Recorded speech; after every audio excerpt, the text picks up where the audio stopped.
बिस्मिल्लाहिर्रहमानिर्रहीम। अस्सलाम वालेकुम डियर स्टूडेंट्स। बेटे हम अपने लेक्चर को कंटिन्यू करेंगे फ्रॉम द प्रीवियस लेक्चर और ये है जी oxides of group 4A elements.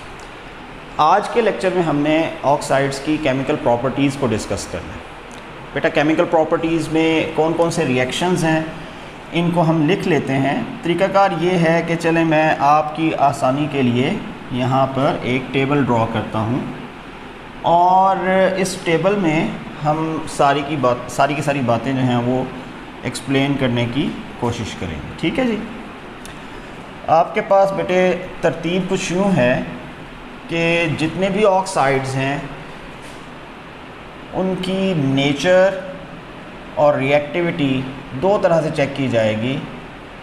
एक रिएक्शन चेक किया जाएगा वाटर के साथ, और चूँकि ये सारे के सारे एलिमेंट्स एसिडिक ऑक्साइड बना सकते हैं तो इनका रिएक्शन चेक किया जाएगा बेस के साथ।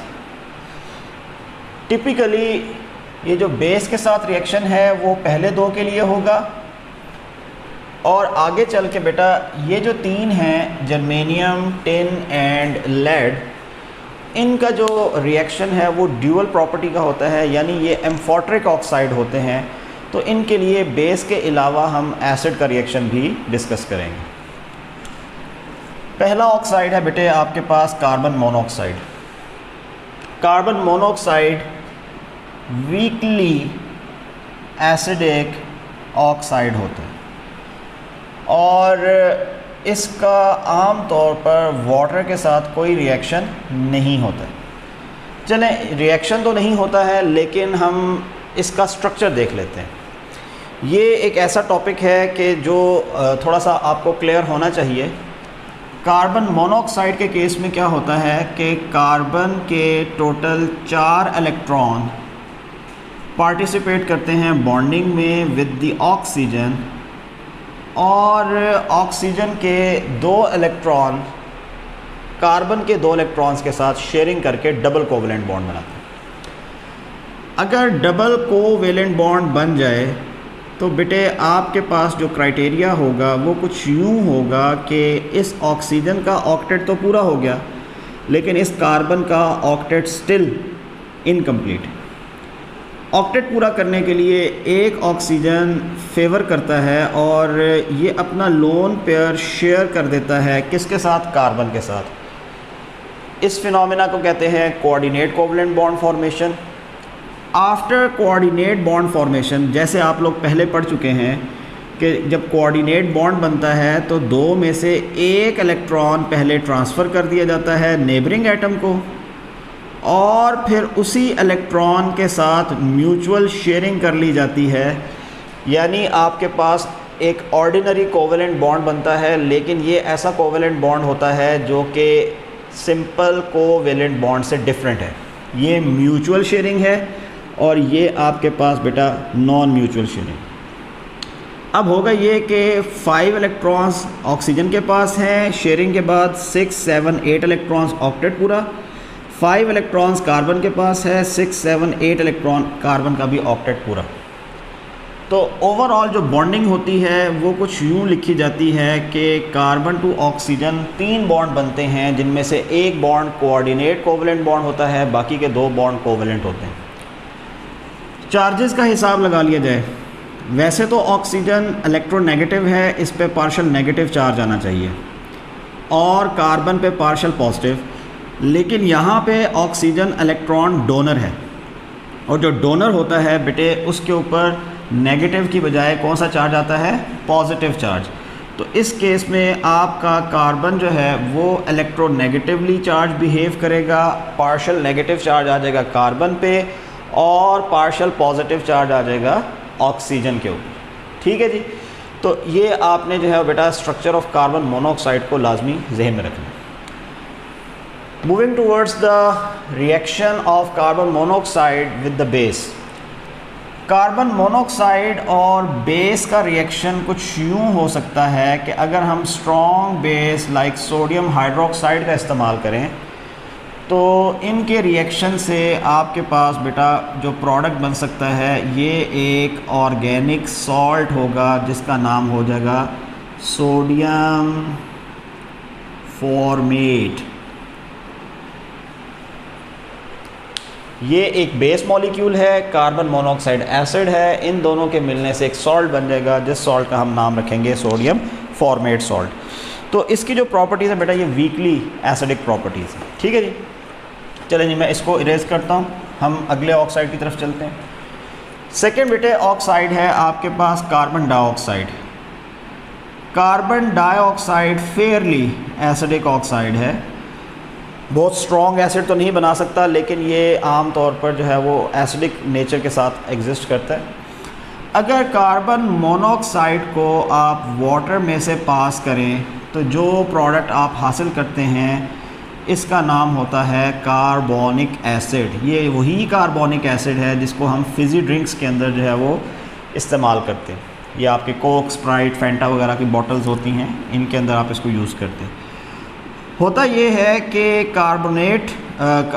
कार्बोनिक एसिड जो है वो एक्वस मीडियम में आयोनाइज फॉर्म में मौजूद होता है और आपके पास हाइड्रोजन आयन और बाइकार्बोनेट आयन जो है वो आम तौर पर इस सोल्यूशन के अंदर एग्जिस्ट करते हुए नज़र आते हैं।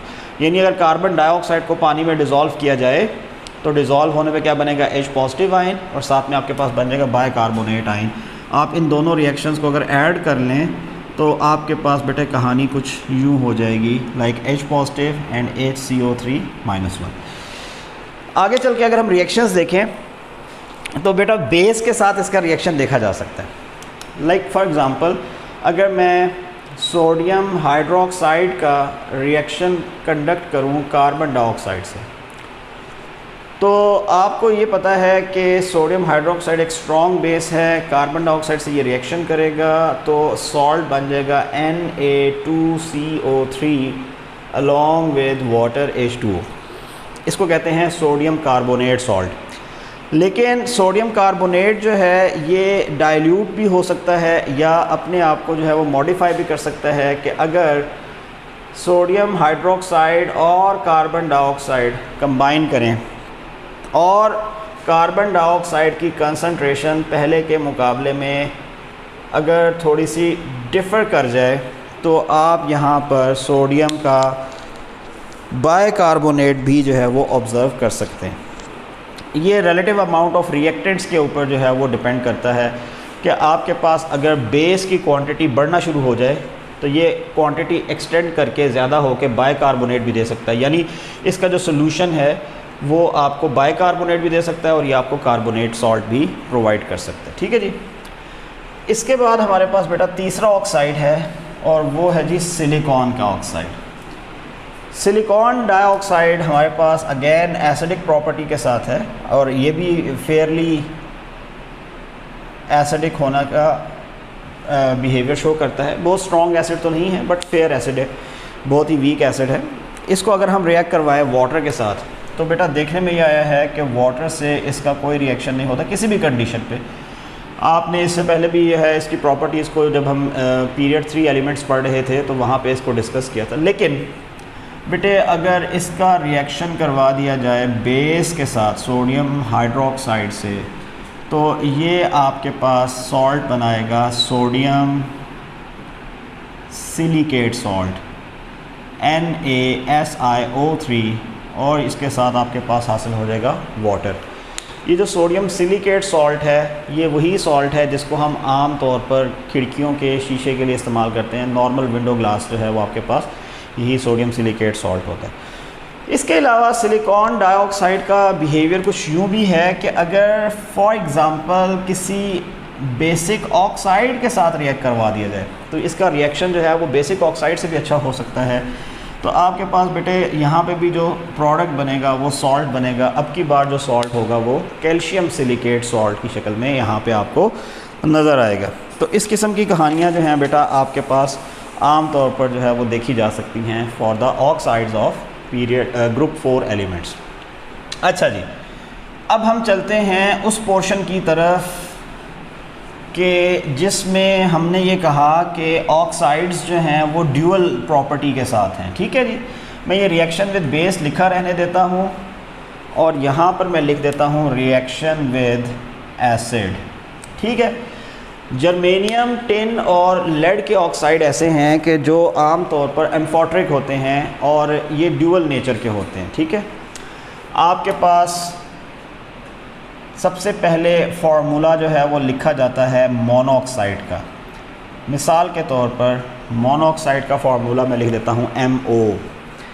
M यहाँ पर रिप्रेजेंट करेगा +2 ऑक्सीडेशन स्टेट ऑफ एलिमेंट यानी जर्मेनियम, टिन या लेड, और O जो है वो -2।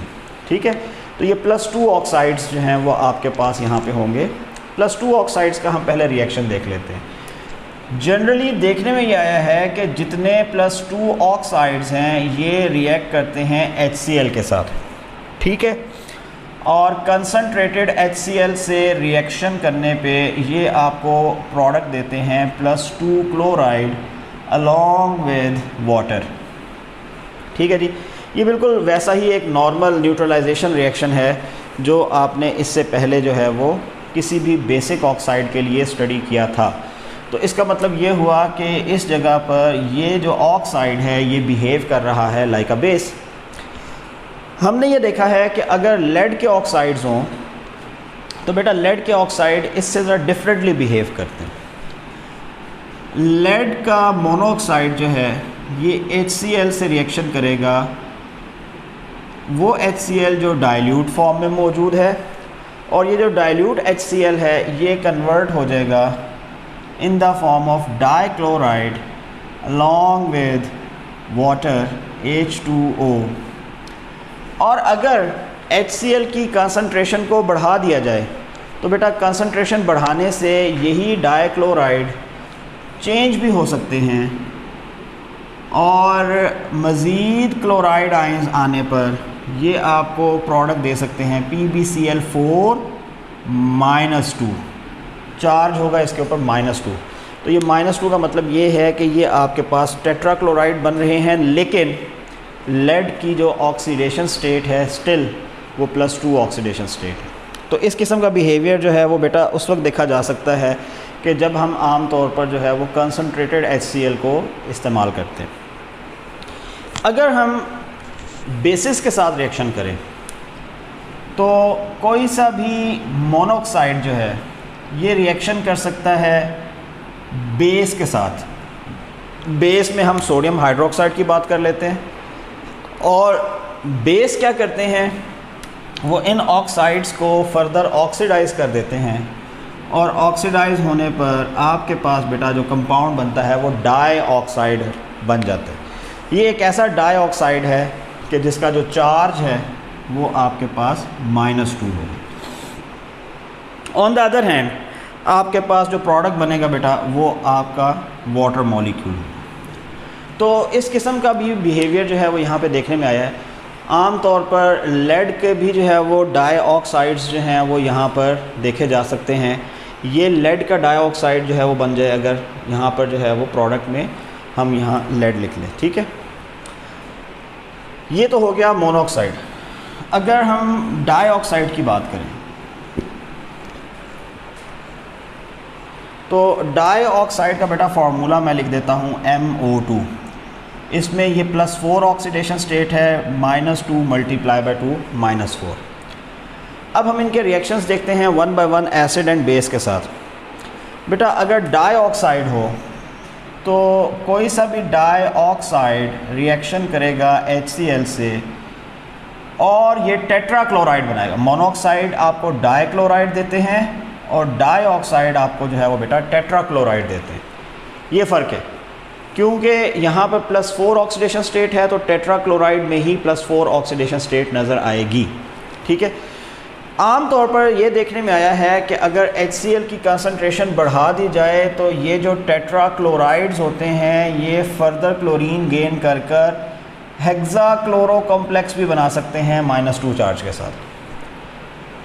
यही रिएक्शन अगर परफॉर्म किया जाए विद लेड डाइऑक्साइड तो बेटे आप इस रिएक्शन को HCl के साथ परफॉर्म करते हैं और माइनस टेम्परेचर के ऊपर या आप यूँ कह सकते हैं आइस कोल्ड HCl के अंदर जो है वो हम इसको जो है वो परफॉर्म करते हैं। ये जो आइस कोल्ड HCl है, हाइड्रोक्लोरिक एसिड है, इसको लिखने की ज़रूरत क्यों है बेटा? होता ये है कि ये डाइऑक्साइड जब HCl से रिएक्शन करेगा तो ये बना देगा टेट्राक्लोराइड अलॉन्ग विद वाटर। ये जो टेट्राक्लोराइड है, इसको अगर माइनर सी भी जो है वो एनर्जी या हीट सप्लाई हो जाए, जैसे कि हमने क्लोराइड्स के टॉपिक में पढ़ा था, तो बेटा ये टेट्राक्लोराइड क्या करता है, इस माइनर सी हीट के साथ भी जो है वो डीकम्पोज हो जाता है और डाइक्लोराइड के अंदर चेंज हो जाता है। और ये बात आप लोगों ने इससे पहले इनर्ट पेयर इफ़ेक्ट में भी पढ़ी थी कि जो लेड है ये +4 की बजाय +2 ऑक्सीडेशन स्टेट को प्रेफर करता है। तो बेटा जब +2 ऑक्सीडेशन स्टेट को प्रेफर करता है तो ये डाइक्लोराइड डीकम्पोज होकर टेट्राक्लोराइड डीकम्पोज होकर डाइक्लोराइड में चेंज हो सकते हैं। लिहाजा हम HCl का जो रिएक्शन करते हैं डाइऑक्साइड के साथ, ये आइस कोल्ड HCl के साथ जो है परफॉर्म करते हैं। ऑन द अदर हैंड बेटे अगर हम रिएक्शन करें बेस के साथ, तो जो डाइऑक्साइड है ये बेस मॉलिक्यूल के साथ रिएक्शन करेंगे और आपके पास बेटा रिएक्शन में हेक्सा हाइड्रोक्सो कॉम्प्लेक्स जो है वो प्रोवाइड करेंगे, यानी ये MOH होल 6 -2 कॉम्प्लेक्स जो है वो आपको प्रोवाइड करेंगे। तो ये हेक्सा हाइड्रोक्सो जर्मिनेट कह सकते हैं, हेक्सा हाइड्रोक्सो स्टेनेट कह सकते हैं। इस तरह से आपके पास जो प्रोडक्ट बनेगा। इन केस आप अगर डाइऑक्साइड यूज़ कर रहे हैं लेड का और इसको आप रिएक्ट करवा रहे हैं सोडियम हाइड्रोक्साइड से, तो Na2PbO2 आपके पास बेटा ये Na2PbO3 सोडियम प्लम्बेट जो है ये प्रोडक्ट बनेगा और अलॉन्ग विद आपके पास वाटर फॉर्म हो जाएंगे। तो ये सोडियम प्लम्बेट जो है वो आपके पास बन गया। ठीक है जी। तो ये आपके पास जो है ना वो पोर्शन आ गया सारे के सारा।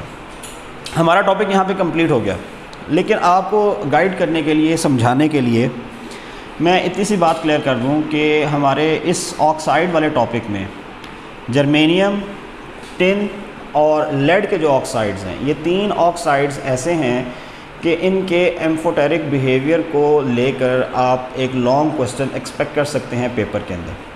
तो आपका एक लॉन्ग क्वेश्चन जो है वो इस पोर्शन से आ सकता है। 6 नंबर का सवाल पूछा जा सकता है कि जिसमें आपसे कहा जाएगा कि आप amphoteric behaviour of oxides of group 4A elements जो हैं वो डिस्कस करें। ठीक है, तो आपने इस हिसाब से इस वाले पोर्शन को जो है वो अच्छे से तैयार करना है।